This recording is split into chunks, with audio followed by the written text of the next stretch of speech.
Tabani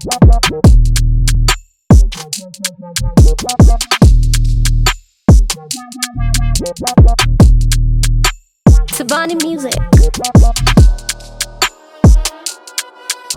Hi guys, welcome to BTM Afrika. My name is NYDJ. As usual, bringing you all the exclusive interviews, bringing you all the conversations that you will yearn to listen to anytime, any day. My guest today happens to be a brother, a friend. He's now a CEO. I mean, his level, Charlie, you don't go there. But it's always a privilege. It's always a good time to sit with him to have conversations. He is Collins Atta Poku. Now, the last time we sat on this channel to have a conversation was just about 3 years. And for me, that seemed like just like that. Because when I was checking, I thought it was just a year ago, but I realized that it's been 3 years already when we spoke on this same channel. Welcome to the show, my brother. Oh, thanks, Nanaya. Thanks for having me. Look, it feels good to be back. It started here. I really remembered all the things we said here and all that. Yeah. And then 3 years, time just flew past. Uh-huh. I know that's how it is anyway. Yeah. But the memories have been good. It's been a good journey. Then and now, we are 3 years wiser. Yeah. 3 years more resourceful. And yeah, it's good for a new chapter. 3 years, a lot has gone by. I mean, a lot of things have happened. The last time we spoke, you were not the CEO for Aduana FC. Yeah. Today, you are the CEO. The last time we spoke, you had just left Wuntumi and you were yet to announce where you were going to. That was Sporty FM eventually. Yeah. A lot has happened. Tell us. You joined Sporty FM and you had a stint with them. Yeah. And you left. Yeah, I mean, I remember like just before I joined Sporty, I told you that after my second year, into the third year, I start thinking, what's the next plan? There should be elevation. So it's not surprising that we are where we are. And you have to do what you have to do. So I've loved it. I've not ended it. Let me put it on record. It's not done. Like I'm done with radio. No, I'm not. Okay. I'm actually going to come back soon and it's going to be fun. That's something I was going to ask you later in the conversation as to whether you've actually quit radio or it's just one of those things like something else come in between the lines or you have to attend to that and later you come back to it. Yeah, I think my mom's situation forced my hand a bit. So for the last 2 years, I've been inconsistent with location and geography. You are here in Ghana. The next moment you are in the US, you are in Germany and that kind of thing. So, I mean, yeah. She was there for me from the beginning, and I also have to be there for her in these years. So I'm trying to blend the two and also make things happen. So something was going to take a hit. Unfortunately, I think radio took the biggest hit. Okay. Yeah, but it was good. So at least that explains why you've not been consistent on radio, especially with Sompa or any other media house. Absolutely. That's it. Nothing much. Yeah, I would have joined Sporty earlier. Oh. Yeah. Ghanaian Smith and the team. I mean, I actually agreed to everything from some part of joined Sporty.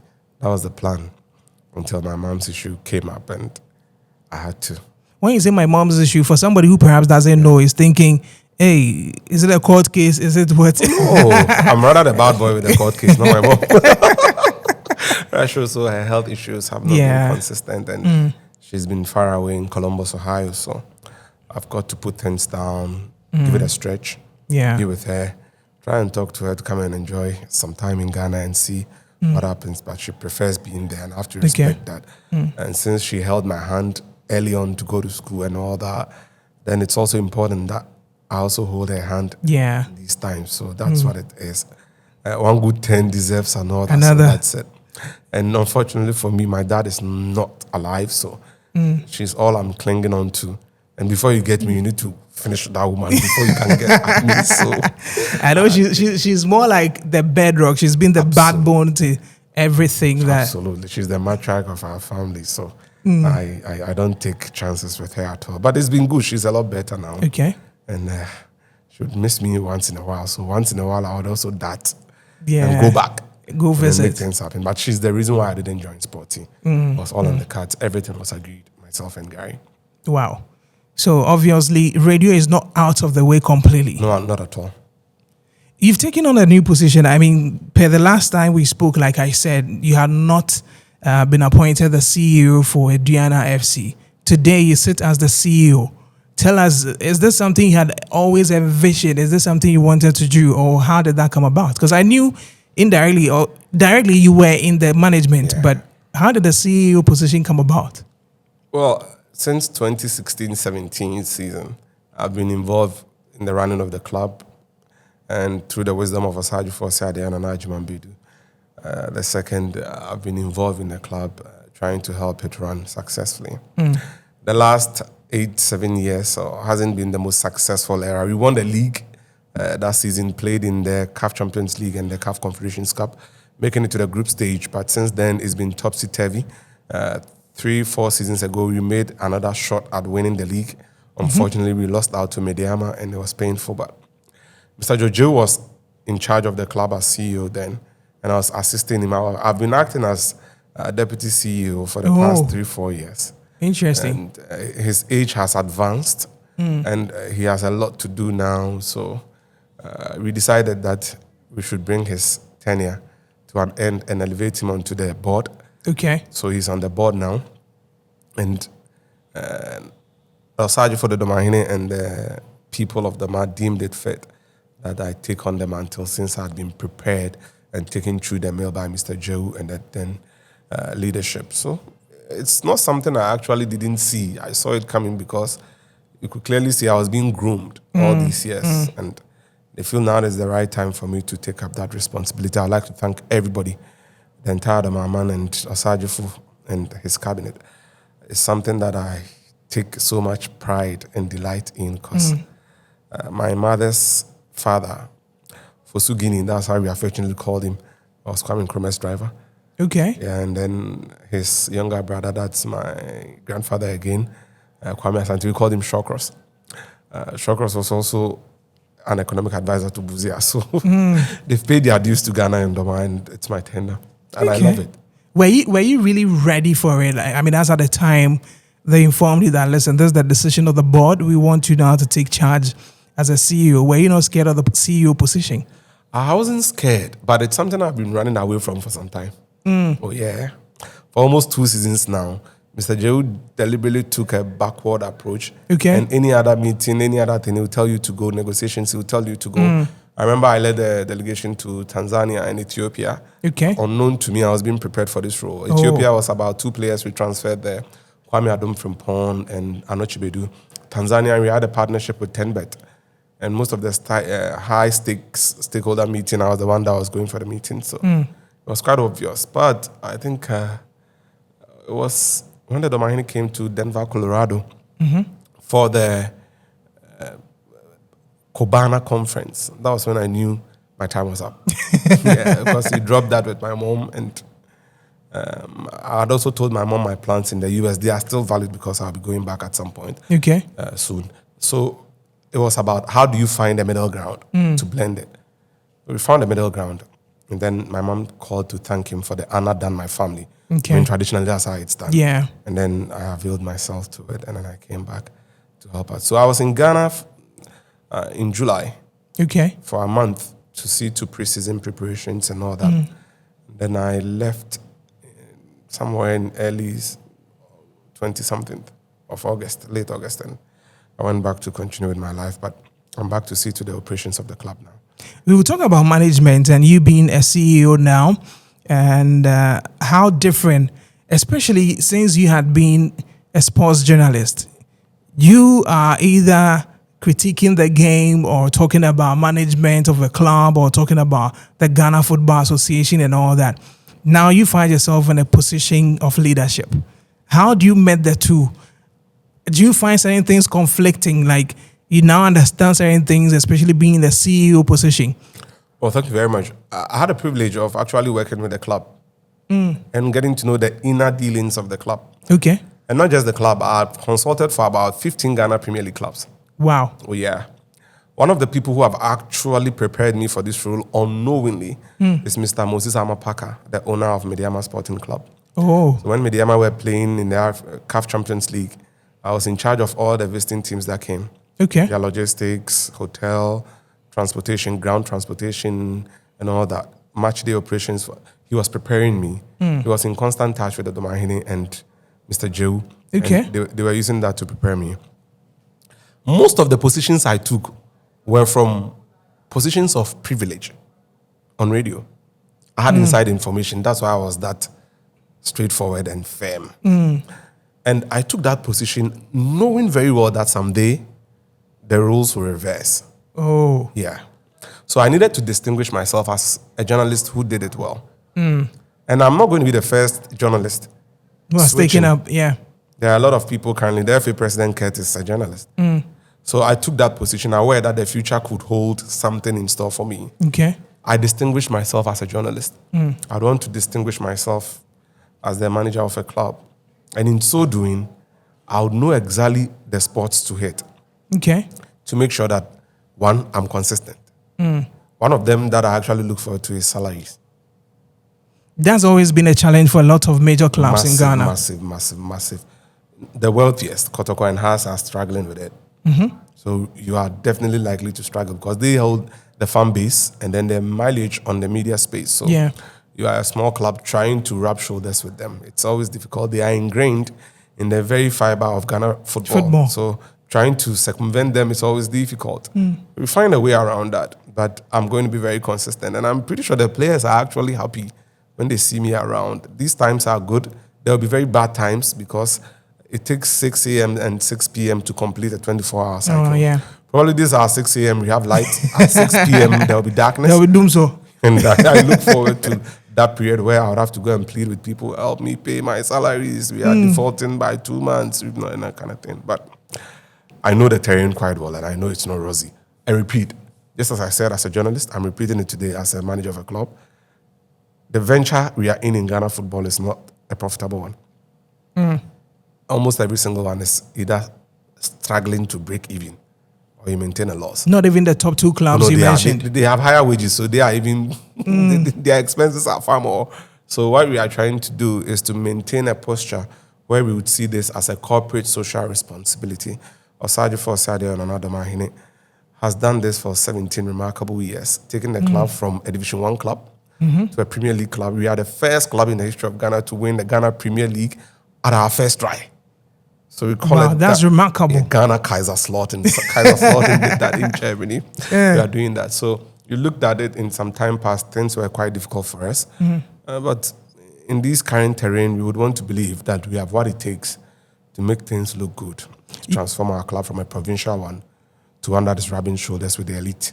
You are coming from, a background. You were mostly based here in Kumasi. You've dealt with almost all the clubs, like I said from the beginning. You go to Doma, where you have this club now, and you now have to work with them. How difficult or easy was it assimilating into the club and even taking leadership position?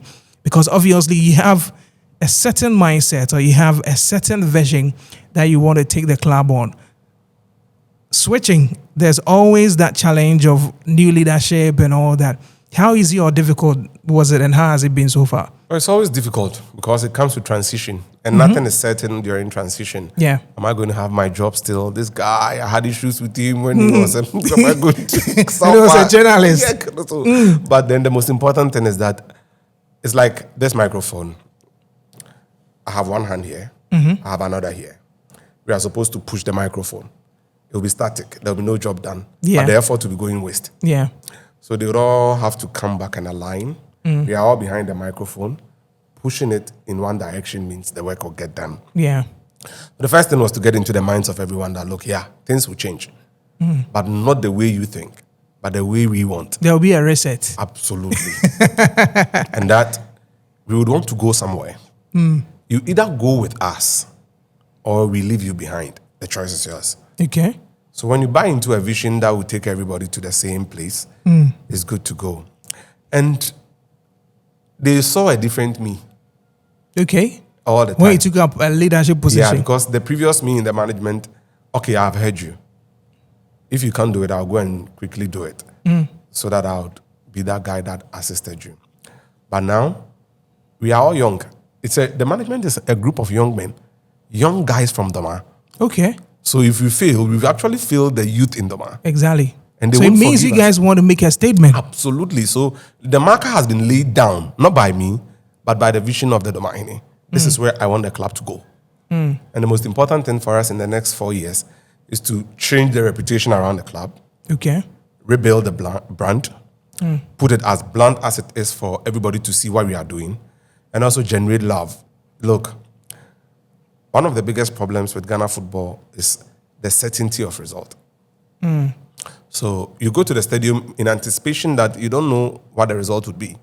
It's that uncertainty that drives you to the stadium. Yeah. But we are in an era where people would think that, oh, this match, I've heard the result is going to be 3-0. They go, it's 3-0, and that kind of thing. So we've suffered that reputational damage. It's a colossal damage, actually. Oh. So we are now trying to win our fans back on side.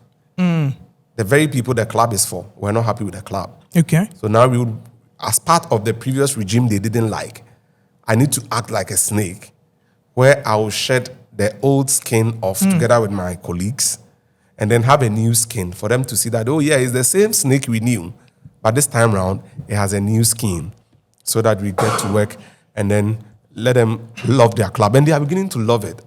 We played against BTM United last time, and the amount of money we got from the gates was incredible. Oh, really? Yeah, it was usually Kotokohas that we used to get that kind of money. When you got that from BTM, we were like, wow, we are not there, but we are on our way to something good. So we would have to continue to build the trust and then also beg our fans to continue to come to the stadium. Aduana, remember, do the first pack and then support us, because without them, the club is nothing. And I believe that with their continued support, we are going to hit a jackpot at some point. This is going to be a long haul. I mean, for a club to actually get everything back, it's going to be a journey. I know you have long-term plans, you have short-term plans to succeed at the club. But here's the case, you as an individual, and from what I know, you also there's an ambition, political. Do you still hold that ambition? Or, I mean, for now, it's just you managing or being the CEO for the football club, and Wouldn't that's you it? be happy having a conversation with me when I'm the president of Ghana? Of course, I mean, I will be happy. The ambition wouldn't die. I still nurse it. But when the time is right, God in his infinite wisdom would set everything right. And when God's time is right, no human being can stop it. So I'm waiting for the right time. When the time is right, I will strike right hot, because that's God's time and nobody can stop it. All right, guys. So you're still watching BTM Africa. My guest, Collins Atta Poku, he says when the time is right, he will strike hot. And I don't think anybody can actually stop him from doing that. I mean, with this said, people might sit back and think that, okay, well, he has an ambition. How does that solve, this whole football issue where as a manager or as a CEO, you are trying to bring back the love, put everybody together. But here's the case. You also have a political ambition. Does that tie in, or you think that could actually be conflicting? It does, and it will conflict at some point, because there will be a choice to be made. When the team is going so well, my people will come and tell you, look, the team is the treasure of the people of Doma. They love that team. Okay. So if the team is right, everybody's happy. It builds and feeds into the local economy. We provide avenues for the youth in Doma to excel, and we bring players from Doma and all over Ghana to come and play for us. So we would love to see our team do well. We would love to get back to the illustrious past. And then at some point, whatever has a beginning would have an end, where I would have to tell them, yes, I think we've done very well. We've put together some fabulous structure in place. We have a policy document we are working with, and we need to get somebody to continue, where I would also have oversight responsibility. Whatever has a beginning has an end. And when the time is right, I would insist on that. When the time is right, God in his infinite mercies and wisdom would make everything right. And when God's time is right, everything is right. If my permutations are right, then we are looking at 2-3 years. Is this no, it's like, it's quite clear, because everybody knows, in the third year, this guy sticks a 10 and that kind of thing. But God's time, maybe God has actually destined every third year for you or something. So if it is God's will, again, nothing can stop it. And I would avail myself. But right now, if I fail with the club, nothing would happen again. Or we gave you our treasure. You mismanaged it. And you want to come for a political office. The treasure that attracts both NDC and NPP, you couldn't manage it. But this is what you want. And it also provides room for somebody who may naturally not like you and your trajectory to also go like, okay, I will sabotage you so that you fail with a club. So that you can go in for. But the thing is that this is a traditional club seated at the Doma Highness Abimprede Palace. If we have not harmed you, you can't harm us. And we will do the right things for the club to excel. So we are actually fully concentrated on the club now. I've deliberately taken myself away from the insensitive politics. Okay. And rather focused on the politics of development that would empower people, the youth in Doma, and also provide opportunities for our mothers and fathers, and then also provide valid reasons for the youth, the young ones especially, to believe that their dreams and aspirations are so valid. So we are trying to put the structures in place. We have got a good office now. We'll be getting a very modern bus in no time. Oh, great. We expect our website to be also up and running at some point in time soon. We are trying to get things right and also get more money into the club so that we can fund our operations. I do understand that there's a plan for getting more like a hostel sort of, or an accommodation for your players and all that. That's something you're putting in place. Yeah, the Domahine celebrated its 25th anniversary recently, and as part of the legacy project, we would want to get a sports complex. See, the good thing with Doma is that we don't need a stadium in the short term. Okay. The Youth Resource Center that Nana Akufo-Addo developed, we got one. So we are going to make sure it is operational. We've actually written to the sports minister, and the Domahine has instructed that I find a common ground to meet him so that they quickly take a look at the Youth Resource Center in Doma and then appeal to government that we would want the stadium completed so that we can host continental games there. Oh, wow. We also have our Nana Ajmambedu, the first park. Once this Youth Resource Center is not completed, we would continue to use that edifice for our home games. Okay. So that when it's ready, we could either move to the Youth Resource Center or play our local games here and then play continental games over there or some selected games.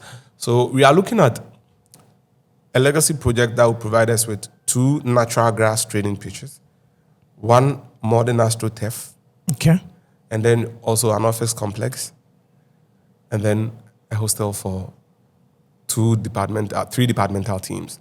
We are in talks to actually activate our women's team. Wow. Yeah, and then we would have the first team, and then we would have the young team. That's a lot of work actually to be done. We've laid down a very holistic policy that would serve as a marker to bring development, economic empowerment, and opportunity for the youth and everybody involved in the Doma ecospace. And the good thing is that, you see, we are special people. We are closer to Abidjan than Accra. So we have the opportunity to look beyond the shores of Ghana to attract talent, and it's something we are looking at. But all over Ghana, we would love to have the very best. Ignore Accra, ignore the noise in Kumasi and Accra because it's so noisy. You are going here, the things that would actually harm you are many. Go to this pub, go to this concert, come to Doma. It's a serene community. And that's how he tries to attract everybody. Every single time. Come to Doma. We have a blossoming economy that is hinged on poultry. Okay. A lot of people come to get poultry stuff there, and then also eggs. People come and sell poultry feed. And when you are going to La Côte d'Ivoire for a business, you can sleep over in Doma. The next morning you go to the border, which is just about 5 minutes, 10 minutes from Doma, Hinkro to Gonokrom and Nkrankwanta. Just go. And when you are coming back, come and sleep. Enjoy the serenity of our town. A very neat city. And look, we are having fun there. So if you are a young footballer and you don't want the allure of Accra and Kumasi to disturb your career progression, when I call you, Peg. Ladies and gentlemen, your ambassador for... he's already doing the ambassadorial job by actually admonishing and asking that people come out. I mean, for those who want to play football, or even for your business, you want to pass through that area, as in Doma, and then enjoy. I mean, for now, yes, you are into the CEO position. How does the media relate to you now? The sports fraternity, these have been your friends. These are people you sat with, talked to, shared private conversations with. Now you're a CEO. How are they treating you? Well, it's been good thus far.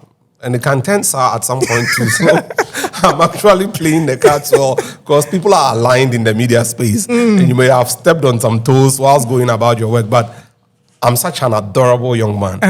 So likable, so lovable. So it's difficult. I doubt there would be somebody out there who says, this guy, I hate you, you did this to me. No, I'm not that kind of guy.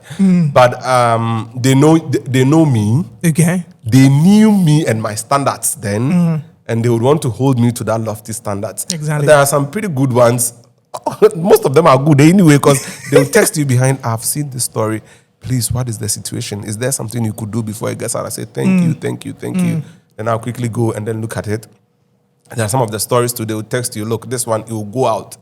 And I say like, yeah, let it go out, but I'll learn from it. So it's good. I know it's going to be topsy-turvy, but I have my way because I'm into the heart of most of the people. From the Kwabnaya Bois to the least person in the sports fraternity. I've acquitted and discharged my duties with aplomb. And such, I get good pass from them. But they are sandpaper for me, and I'm the furniture, rough furniture. So these guys will need to rub me. Get the fine products out of you. But they would end up in the dustbin. And then I'm going to be on the shelf and everybody's going to see me. Smooth and slick as always. Interesting. Guys, Collins Atta Poku, my guest. This is BTM Afrika. And if you like to sponsor or you want to advertise on our show, please just give us a call. You see the number on the screen, or you can send us an email and let's get it going. We are coming to you live from Vienna City in Kumasi as well. Maybe you're coming to Kumasi, you want to have a great place to enjoy yourself, relax over the weekend, you have a meeting or anything. They have a conducive space for you to sit and have all your meetings and all that. I wouldn't take much of your time today because I know all the things that are coming up today. It's not easy, It's not easy at all. I mean, having sat here for the past few hours, not on the interview though, because prior to this, we've had conversations. I know the number of calls and all that you've done. Take me through a day in the life of the CEO of Aduana FC. Like, how is it like? No, it's so beautiful. When I'm in Doma, it's nicer. When I'm out of Doma, it's not. It's more of work. Yeah, but when I'm in Doma, I wake up, the usual morning routine, prayers, the devotion, get in touch to find out base. Atta Poku US branch, are you okay? Atta Poku Kumasi branch, are you okay? Sometimes too is Atta Poku China branch, are you okay? Atta Poku Germany, are you okay? Atta Poku London, are you okay? Yeah. Then you go through the emails whilst taking the tea. Then you make notes. The emails will direct exactly how the to-do list would look like. Okay. Then I get through with them. Pass by the Nanajima, do the first pack between 8 and 8:30 to find out that the domestic and ancillary staff are at work. And then if there are things to be done on the field, we get it done to make room for training. Okay. There are times you train twice a day, 9:30 in the morning and then 3:30 in the evening. Sometimes it's just one day. It's one session is 3 p.m. and I'm good to go. Find out from the people who are at the stadium, the ancillary staff, is everything okay at home? Smile at them, and then they'll go and bring the ayokoko, how's that? Yeah, okay. Eat it together, and they will laugh at me small, and then I'll say bye-bye to them, and then go to the office, and then look at the meetings I need to have them, make sure I'm completing them by 1 p.m. Okay. Create enough room to go and speak to the players. All that we do around football, right? The most important people are the footballers and the coaches. I can provide everything they need. If they don't get results, I'm done. Yeah. So I work towards ensuring that they are okay. I have something to do because of those people. Yeah. So I go and see them. Then I'll get ready for training in the evening. And then after training, we part ways. I'll come back to the office, round up, and look into what emails might have come through whilst I was busily engaged with other stuff. Go home. How is the family taking this now? I mean, I know that wifey, for instance, never liked the idea of radio. So maybe this will be a relief. Into her mind. I didn't pump anything. The SRC people cost me my marriage. They cost me my marriage. The SRC people. Your marriage is still subsisting. It's not like cost me. How? Colossal damage. How? Good. I mean, I know she never liked him. Have you seen where he is? Have you seen him? You people were the reason for all this. You, Raphael, Abuaje, NY, Adwasewa, I can mention names. A tall list. Long. She never liked it. I mean, is this some sort of relief for her now? Or is still more like from one frying pan to the other? Oh no, the relationship we had with the John Kuma family actually made things tough now. Because now she sees it as elevation. And then comes the attack, and all eyes are on you. Now you do it for us to see, but yeah, my kind of thing. And you loud blabbermouth, you on the radio saying all sort of things about people. Now do it for us to see and all that. But then there are times too you would come and she would like, you know what? I think you are destined for these kind of things you are doing. I can't stop it. That's why I said when God's time is right, absolutely nothing can stop it. And I tell you what, if it is from God and it's the will of God, it should come around. But it's tough. Yeah, the usual weekends, staying in bed, early Saturday mornings are off. So it's once in a month and kind of thing. The usual dates and all that, they are off. So see how it goes. Interesting. We see how it goes, guys. My guest, Collins Atta Poku. Are we done with school? Oh, no, but there's more to be done. A lot. You see, you know what? I think this is the right time to push for another LM and then a PhD in law. What do you think? I mean, it's not bad. What do you think? But then it takes a lot of time, though. I mean, education and time? Bedfellows. I know, but I mean, it takes... Law has always been that jealous cause where you don't have time for anything else. Yeah, you do. But, I mean, now that I have some bit of breathing space, I could wander into the new world and try something. So after this, I think I would speak to you extensively, give me the roadmap, study the roadmap. Speak to Sewa me here. No, you are the right guy. Sewa would always do diplomacy with me. I'm torn between public health and a PhD in public health, and pushing for an LLM along the line. Okay. And then getting a PhD there. It will sound good. I mean, it's not bad. For me, purely for academic purposes. Yeah, for me, I've seen people say, "Oh, we are producing too many lawyers," blah blah blah. But I think what's the lawyer to citizen ratio now? It's about 10,000 something. And people are entertaining that argument. It's about 30,000 actually, because there are about 11,000 lawyers in Ghana. Do you know the people that say that? I don't know. I wish I knew. They are trying people. Like, now I know I'm going to misbehave, and I will do all the stuff, and then when you take the course of the law, yeah. So it's that kind of people. But in the very advanced civilizations, we don't need to make things murky. Black or white. Exactly. So please, dead that argument. Dead it. We don't have enough lawyers. We don't have enough doctors. We don't have enough police. We don't have enough of anything. Yeah. In advanced economies, you have reserves of all these. Exactly. So let's looking at breaking even first before we even think of. I'm tempted to think that it's basically because, often you see the call to the bar is so glamorous in the faces. So everybody think, and then we are seeing too much of them. So maybe that's where it's coming from, making people believe that the country is producing too much of lawyers. But then again, when they say the country is producing a lot of lawyers, I'm wondering if it's more like it's a free cause or government sponsored. Well, that's funny. No, but I seem to get where that drift is coming from. In our politics, law. So like they see on TV, the pigmentation on their minds is different. But no, we shouldn't be doing that at all. We should. But then again, I mean, you see, there are lots of lawyers who are not even practicing. Some of them are also in academia, who are lecturing, who are teaching and all that. Others don't practice. My best friend is in that category. When we were in school, I think you know Kofi Owusu, the Judicial Council. Oh, yes. You were in Republic Yes. Hall? No, I was in Unity Hall. Unity Hall. Yeah. Look at that. Look at that. Just look at that. And when we were in school, Kofi was the Judicial Committee chairperson. He took the academic route and went to Canada. Exactly. Yeah, so it's what it is. That was the time that the Faculty of Law people were going straight to Fordham. Yeah. I mean, so what is it? Look, don't kill the ambitions of people. It's not right. Look, let's stop this. Again, everybody is called to the bar, isn't it? I mean, once the lawyers that were called to the bar, all of them were called to the bar. Yeah, it's not everybody that will be served a drink at the bar. Of course. So at least that's a message to everyone out there. Please, those who are saying we are producing too much, it's not free. We pay for it. Again, it's very expensive. Again, if you want to go, please, if you think Ghana needs more doctors, you're allowed to enroll. Absolutely. Nobody's preventing you from enrolling. Nobody's preventing you from enrolling into whatever faculty you want to enroll in. As we wrap up, tell us, Atta Poku, 2 years from now, 3 years from now, when we sit, what should we be talking about? A beautiful story. And then a new chapter. So like when we sat the last time, it was about a new chapter. Exactly. Want to meet Osompa. Today we sat. It's a new chapter. Yeah, you are now a CEO. So we are going to sit again. There will be elevation. 2028. You're in 2025. I was like, Absolutely. Yeah. We are going to sit in 3 years. It's the will of God. That's why it's happening like that. Yeah. See you in 3 years' time, BTM Afrika.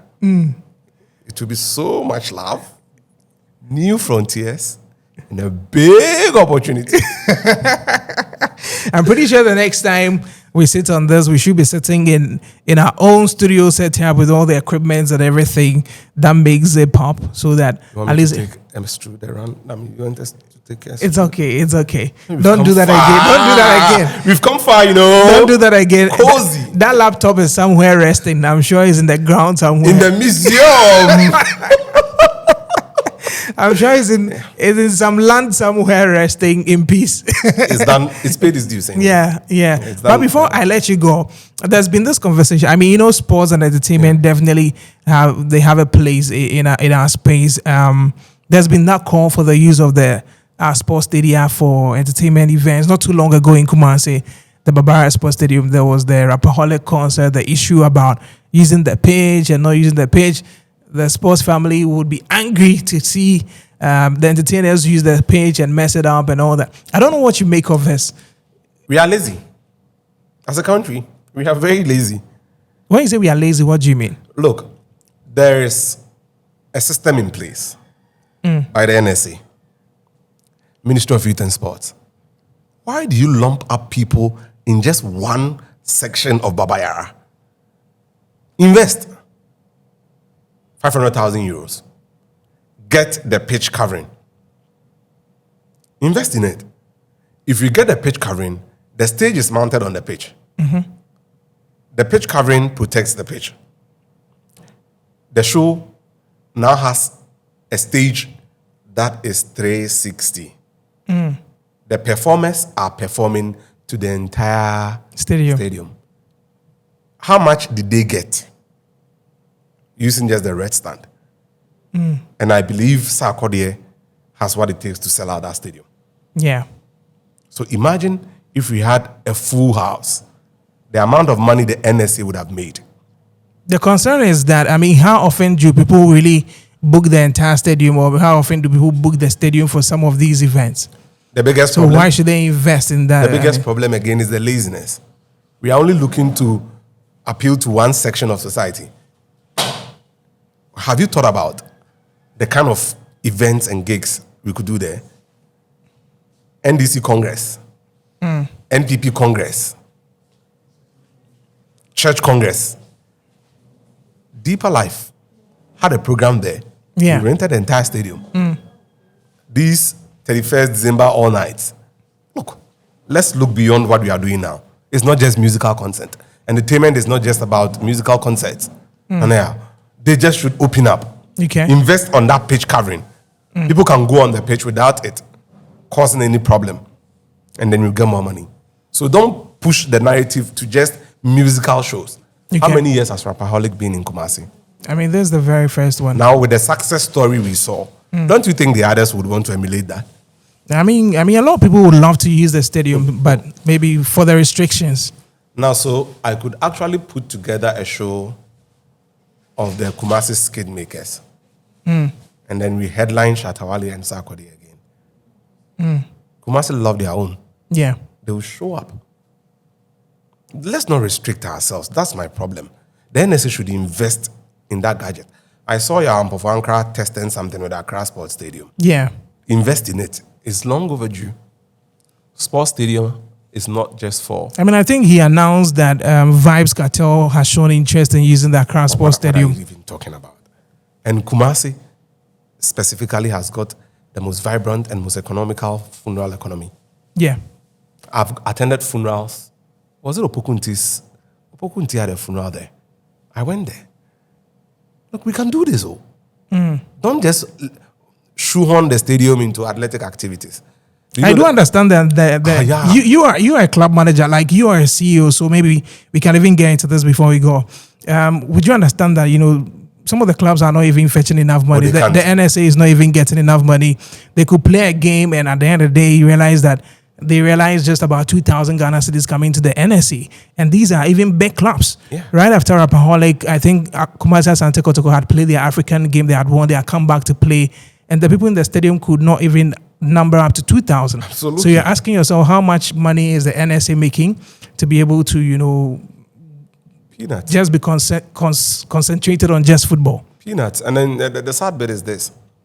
Did you watch was it Ashanti music or something, the SHS music? Yes. Did you see the numbers there? Inter-schools and colleges, zone 1, zone 2, zone 3, zone 4. I don't know if it is still up to 4 zones. They will fill the stadium. The super zonals will fill the stadium. These are on different dates. Yeah. Inter-schools and colleges, football. The first one was athletics. They fill the stadium for 2 weeks. Back to back. We would go and play the qualification at various venues, and then we would come to Baba Yara for the round of 16, quarterfinals, or I think it's round of 34 or something. 16, quarter, semi, final. They fill the stadium. So look at it, and they pay more money to NSA than all of us. Than the football clubs? Of course they do. We worked with SRC. Yeah. And we were close to the Inter-Schools and Colleges Sports Federation. You have no idea how much they make from the gates. People have said Kotoko on Hearts games, Black Stars games fetch the NSA much more money than these entertainment and these other organizers who want to use the stadium. I've sat in meetings representing the Association of Past Executives and Coordinators of the original SRC, and then the Regional Sports Federation, and then the NSA. Look, they pay more. And they are willing to even invest in janitorial cleaning and all form of cleaning even before they come. You know what's good? Because when House will come and break chairs at the stadium, they'll go. Aduana would come and break chairs, then we'll go. I remember very well, SHS students broke those chairs. They were surcharged and they paid. Do you know what happened to the money? Instead of them using the money to replace the chairs, the money went into government chest, consolidated fund, NSA Accra. So between these students and us in football, who is actually putting more money there? People hold the opinion that irrespective of who is bringing in the money, the stadium was created for football. Absolutely. Let's keep the football activities irrespective whether it's fetching us money or not. We will prefer that we play and earn nothing than for somebody to pay money and mess up the pitch for us. We love our football. Sustainability. You would play and earn nothing. You love your football, but that will not keep the WC functional. That will not pay electricity bill. That will not pay water bill. At some point, they owed GWCL almost 480,000 Ghana cedis. They cut water supply to the place. So you love the football, but you ruin the edifice. Tomorrow you would come and it's not there. Let others use it so that NSA can get money, so that they can buy fertilizer to help with the pitch. Interesting. I'm pretty sure a lot of people in your fraternity might not be too excited about this. Oh, they should be, because once the stadium is operational, it's operational for football. And if you don't allow it to be operational for long, we are going to lose it. The damage is to the pitch. For football and a stadium, the most important part of any stadium is the pitch itself. That's where the real action is. Yeah. But all these ancillary facilities in a stadium are to help with the settling in of patrons of the game. Yeah. So if the pitch is bad, the game will be bad. Why don't we invest in protecting the pitch so that others can use the stadium, so that we can maintain the facility that will take care of other patrons as well as taking care of the football? It's a win-win. In order to perhaps avert this whole thing about, using the ancillary facilities for what, you are a football manager. You love your sports. Ghanaians love their sports. What would you tell the Ghanaian who loves football to do so that we can have that love back, to have them filling the sports stadium, watching games and making sure that clubs are able to raise enough money for companies to, social responsibility, so that at least the clubs can generate money. Football can be that one that Ghanaians will love again, so that you wouldn't have to rely on ancillary facilities to raise money for some of these things. We are begging them. They should let the past go and go back in and support their teams. A lot of fans are holding on to pain and bitterness. That's not it. Let it go. Go and pay money. Sit in the stadium. Put money into the pocket of the club you love. Aduana, come and pay money to us. Kotoko, pay money to them. Hearts, pay money to them, so that they can run the club. somebody's money is running these clubs and you claim to love it, put your money where your mouth is. We are begging you. Let's all change a new leaf, turn on a new chapter, and help club managers run these clubs. The cost involved in playing one away game for us is 45,000 Ghana cedis, minus bonuses. So when we start the bus, like we started the bus in Doma today, moving to Hohoi, the cost starts running. The money is gone. And we are the away team. We will not get anything from the gates. Interesting. Guys, quite insightful. And as always, it's a pleasure to have Collins Atta Poku speak to me on BTM Afrika. Thank you very much for sitting with me. Like we said, the next time we sit here, it should be another chapter of elevation. What month is this? October? We are in October.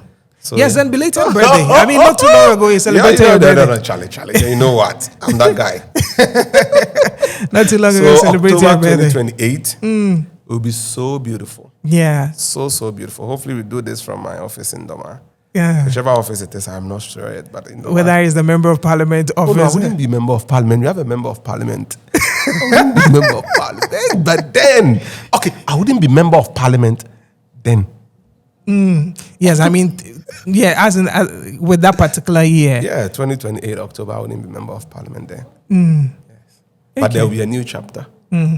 Whichever office it will be an office of elevation. That one we know. Absolutely, trust God. Yeah, that one we know. But thank you very much for being on BTM Afrika, and I really appreciate this. Pleasure is all mine, sir. Right. Let's do this in 3 years' time. 3 years. Guys, so there you have it, BTM Afrika. Collins Atta Poku, insightful conversation. I'm pretty sure there's something to pick from there, and you picked your own as well. Please drop your comments. If there's anything you want to share with us as well, please tell us, and we will make sure that we do it. This is BTM Afrika.